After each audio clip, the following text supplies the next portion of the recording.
नमस्कार प्यारे बच्चों, आज हम राम काव्य धारा के प्रतिनिधि कवि एवं भक्त प्रवर कवि तुलसीदास के जीवन परिचय के बारे में पढ़ेंगे। तुलसीदास को लोक मंगल का कवि और समन्वयवादी कवि भी कहा जाता है।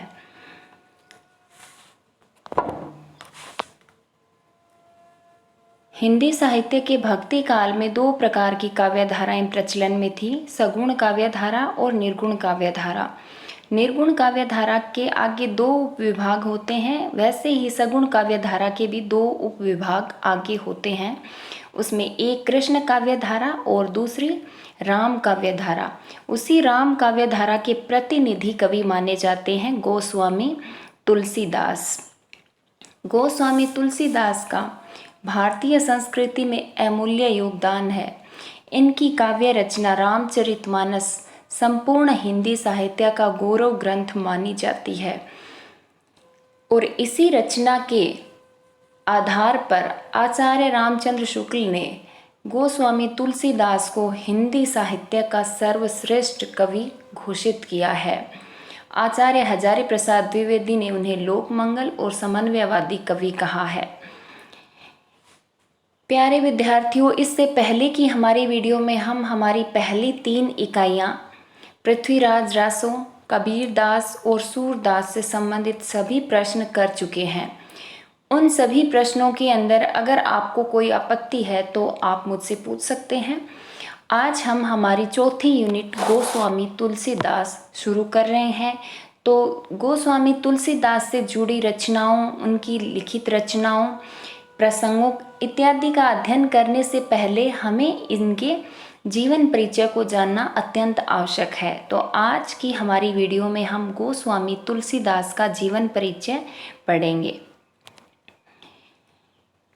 गोस्वामी तुलसीदास का जन्म सन 1532 ईस्वी में उत्तर प्रदेश के बांदा जिले के राजापुर ग्राम में हुआ था। कुछ विद्वान सोरो को इनका जन्म स्थान मानते हैं, जो कि बाद की खोजों से अप्रामाणिक सिद्ध हो चुका है। तुलसीदास के पिता का नाम आत्माराम दुबे और माता का नाम हुलसी था। उनके बचपन का नाम राम बोला था। इनके बारे में एक किंवदंती प्रसिद्ध है कि तुलसीदास ने जन्म लेते ही राम नाम का शब्द उच्चरित किया और उनके मुंह में दांत भी थे। इसलिए उनके माता पिता ने उनका त्याग कर दिया और उनकी निर्धन बुआ ने उनका पालन पोषण किया। परंतु जब वह बुआ भी मर गई तब नरहरिदास ने इनका पालन पोषण किया। तुलसीदास ने उन्हीं के मुख से श्री राम की कथा सुनी थी। उन्होंने काशी में रहकर शास्त्रों का अध्ययन किया और क्योंकि इन्होंने जन्म लेते ही राम के नाम का शब्द उच्चरित किया, राम के नाम का उच्चारण किया, तो इनका नाम राम बोला रखा गया। इनके बचपन का नाम क्या था? राम बोला था। और इनके आराध्य देव, ये तो आप सभी जानते ही होंगे, श्री राम इनके आराध्य देव थे, उपास्य देव थे। इनके उपास्य श्री राम दशरथ के पुत्र अवतारी श्री राम थे। तुलसीदास के गुरु नरहरयानंद थे। इनके गुरु का नाम नरहरयानंद था और इनकी पत्नी का नाम रत्नावली था। तुलसीदास अत्यंत योग्य व्यक्ति थे। उनकी योग्यता को देखकर दीनबंधु पाठक ने अपनी अति सुंदर कन्या रत्नावली से उनका विवाह कर दिया। पत्नी के प्रेम और सौंदर्य में तुलसीदास सब कुछ भूल बैठे। एक दिन आधी रात को नदी पार कर रत्नावली के पास उनके मायके पहुंचे तो विदुषी रत्नावली ने इस मोह ममता की निंदा की। उन्होंने कहा, अस्थि चर्म में देह मम, तामे ऐसी प्रीति, वैसी जो श्री राम में होती तो न भव भीति। यानी विदुषी रत्नावली एक विदुषी महिला थी। उसने तुलसीदास की भर्त्सना की और भर्त्सना करते हुए कहा कि इस हाड़ मांस के बने हुए शरीर से तुम्हें इतना प्यार है, अगर इतना प्रेम तुम्हें श्री राम से होता तो तुम इस भावसागर से पार उतर जाते। इस भर्त्सना ने तुलसीदास में आत्मबोध और वैराग्य का भाव उत्पन्न कर दिया।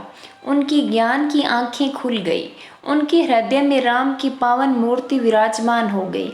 तुलसीदास संसार को त्याग कर वैरागी हो गए। उन्होंने अनेक तीर्थ स्थलों का भ्रमण किया और अंत में सन 1623 ईस्वी में इनकी मृत्यु हो गई। इनकी मृत्यु काशी में हुई थी। इनके लिए कहा जाता है संवत 1680 अस्सी गंग के तीर, श्रावण कृष्ण तीज जनी, तुलसी तजो शरीर। यानी संवत 1680 के अंदर, तो इनमें 57 साल हम कम कर देंगे तो सन 1623 ईस्वी के अंदर इन्होंने काशी में 80 घाट के ऊपर अपने शरीर को त्याग दिया। इनके काव्य की भाषा अवधी और ब्रज भाषा थी। तुलसीदास अवधी भाषा के सशक्त साहित्यकार माने जाते हैं। इनकी प्रमुख रचना रामचरितमानस की भाषा भी अवधी है, लेकिन इन्होंने अवधी और ब्रज दोनों भाषाओं में एक समान रूप से काव्य रचना की। इनकी दोनों भाषाओं के ऊपर एक समान मजबूत पकड़ थी। अब हम पढ़ते हैं तुलसीदास की साहित्यिक रचनाओं के बारे में।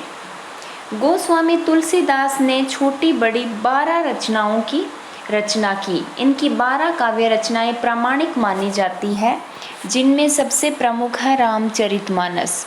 रामचरितमानस, विनय पत्रिका, कवितावली, गीतावली, बरवे रामायण, रामलला नहच्छू, रामाज्ञा प्रश्नावली, वैराग्य संदीपनी, दोहावली, जानकी मंगल, पार्वती मंगल, हनुमान नाष्टक बाहुक और कृष्ण गीतावली।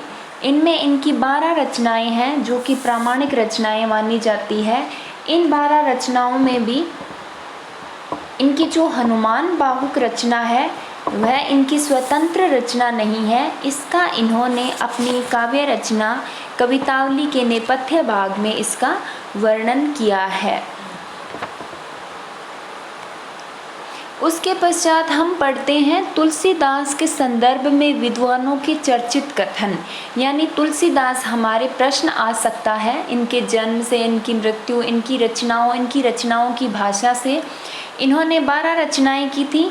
इन 12 रचनाओं का अध्ययन हम अलग से एक वीडियो में करेंगे। अलग से एक प्रश्न बनेगा कि तुलसीदास की रचनाओं का परिचय दीजिए, तो उसमें हम जानेंगे कि उनकी कौन सी रचना महाकाव्य थी, कौन सी खंड काव्य थी, कौन सी रचना मुक्तक काव्य थी, कौन सी रचना की कौन सी भाषा थी और किस रचना में इन्होंने किसके बारे में बताया है। तो ये हम अलग से एक वीडियो में जानेंगे। लेकिन तुलसीदास क्योंकि हिंदी साहित्य के सर्वश्रेष्ठ कवि माने जाते हैं, इसलिए इनके बारे में अनेक विद्वानों ने चर्चित कथन कहे हैं। उन कथनों को जानना भी हमारे लिए नितांत आवश्यक है, क्योंकि प्रतियोगी परीक्षाओं के अंदर तुलसीदास के ये कथन भी पूछ लिए जाते हैं कि तुलसीदास के बारे में ये कथन किसने कहा, या फिर ऐसे पूछ लिया जाता है कि यह कथन किस कवि के बारे में कहा गया है। तो इसलिए हमें परीक्षा की दृष्टि से और प्रतियोगी परीक्षाओं की दृष्टि से महत्वपूर्ण इन चर्चित कथनों पर भी विचार करना आवश्यक हो जाता है। डॉक्टर बच्चन सिंह ने तुलसीदास को रूपकों का बादशाह कहा है। यानी आपके प्रश्न आए कि रूपकों का बादशाह किस कवि को कहा जाता है, तो उत्तर आएगा तुलसीदास को। और तुलसीदास को रूपकों का बादशाह किसने कहा, तो ये डॉक्टर बच्चन सिंह ने कहा है, क्योंकि सांग रूपक तुलसीदास जी का प्रिय अलंकार है। तो यहाँ अपना एक प्रश्न और स्पष्ट होता है कि तुलसीदास जी का प्रिय अलंकार कौन सा है, सांग रूपक। डॉक्टर रामविलास शर्मा के अनुसार तुलसीदास हिंदी के जातीय कवि हैं। यह उक्ति किसने कही, रामविलास शर्मा ने कही। आचार्य रामचंद्र शुक्ल ने तुलसीदास को अनुप्रास का बादशाह कहा है। अनुप्रास का बादशाह किसने कहा, आचार्य रामचंद्र शुक्ल ने। उदयभान सिंह ने तुलसीदास को उत्प्रेक्षाओं का बादशाह कहा है। नाभादास ने तुलसीदास को कली काल का वाल्मीकि कहा है। ग्रियर्सन ने तुलसीदास को बुद्ध देव के बाद सबसे बड़ा लोकनायक कहा है। तो यहाँ पर आपके ये भी प्रश्न आ सकता है कि सबसे बड़ा लोकनायक किस कवि को कहा जाता है, तो उत्तर आएगा तुलसीदास को। सबसे बड़ा लोकनायक तुलसीदास को कहा जाता है। और किसने कहा? ग्रियर्सन ने कहा। स्मिथ के अनुसार तुलसीदास मुगल काल के सबसे महान व्यक्ति थे। यानी अगर प्रश्न आए कि मुगल काल का सबसे महान व्यक्ति तुलसीदास को किस विद्वान ने कहा, तो आपका उत्तर आएगा स्मिथ ने कहा।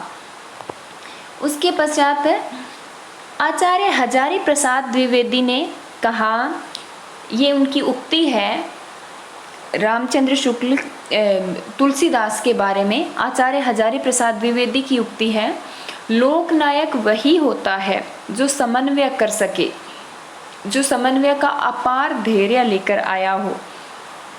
तुलसी का संपूर्ण काव्य समन्वय की विराट चेष्टा है। तो यानी अगर आपके शॉर्ट के अंदर ये प्रश्न पूछ लिया जाए कि तुलसीदास को समन्वयवादी कवि किसने कहा है, किस विद्वान ने कहा है, तो तुलसीदास को समन्वयवादी कवि आचार्य हजारी प्रसाद द्विवेदी ने कहा है। और ये इनकी पूरी की पूरी उक्ति है तुलसीदास के बारे में कि लोकनायक वही होता है जो समन्वय का अपार धैर्य लेकर आया हो। तुलसी का संपूर्ण काव्य समन्वय की विराट चेष्टा है। आचार्य शुक्ल जी के अनुसार तुलसीदास जी उत्तर भारत की समग्र जनता के हृदय में पूर्ण प्रेम प्रतिष्ठा के साथ विराजमान है। ये उक्ति तुलसीदास के बारे में आचार्य रामचंद्र शुक्ल ने कही है। रहीम ने कहा है, गोद लिए हुलसी फिरे तुलसी सो सुत होए। गोद लिए हुलसी फिरे तुलसी सो सुत होए। ये इनकी रहीम और तुलसीदास दोनों समकालीन कवि थे, दोनों एक ही समय के कवि थे। रहीम थे वो कृष्ण भक्त कवि थे और तुलसीदास राम भक्त कवि थे। तो रहीम ने तुलसीदास के लिए ये उक्ति कही है, गोद लिए हुलसी फिरे तुलसी सो सुत होए। अयोध्या सिंह उपाध्याय हरियोत, जो कि आधुनिक युग के प्रमुख कवि हैं, उन्होंने कहा है, कविता करके तुलसी न लसे, कविता पा लसी तुलसी की कला। यानी अयोध्या सिंह उपाध्याय हरियोत जी हैं, वो तुलसीदास के लिए कहते हैं, कविता करके तुलसी न लसे, यानी कविता करके तुलसीदास नहीं थके, कविता पा लसी तुलसी की कला। और कविता जो है वो तुलसी की कला को देखकर मंत्रमुग्ध हो गई। ये अयोध्या सिंह उपाध्याय हरियोत ने कहा है गोस्वामी तुलसीदास के लिए। तो ये इनके बारे में प्रमुख उक्तियां हैं जो कि विद्वानों ने कही है इनके बारे में। इसके अलावा आचार्य रामचंद्र शुक्ल ने इनको सर्वश्रेष्ठ कवि भी कहा है। यदि आपके प्रश्न आए कि आचार्य रामचंद्र शुक्ल के अनुसार हिंदी साहित्य के सर्वश्रेष्ठ कवि कौन हैं, तो गोस्वामी तुलसीदास इनके सर्वश्रेष्ठ कवि हिंदी साहित्य के माने जाते हैं। किसके अनुसार? आचार्य रामचंद्र शुक्ल के अनुसार। ये कुछ प्रमुख उक्तियां हैं जो कि गोस्वामी तुलसीदास के लिए विद्वानों ने कही है। इसके अलावा एक बार हम इसको रिपीट कर लेते हैं।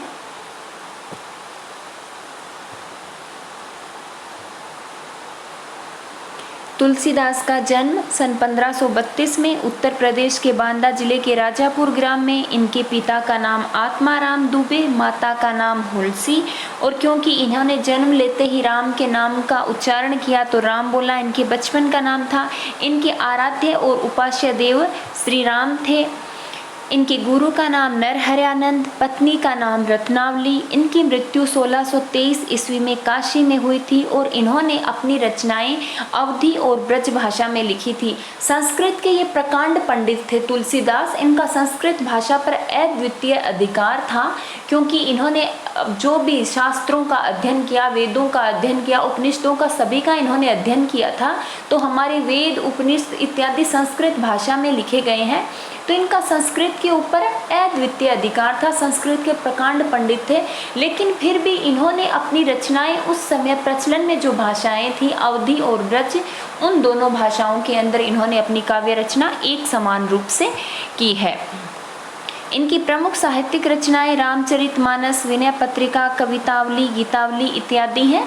इनका अध्ययन हम अलग से अपनी अगली वीडियो में करेंगे और इनके बारे में जो प्रमुख उक्तियां हैं वो मैं आपको ये PDF भी शेयर करूंगी, आप इनमें से पढ़ लेना और अपने नोट्स प्रिपेयर कर लेना। धन्यवाद।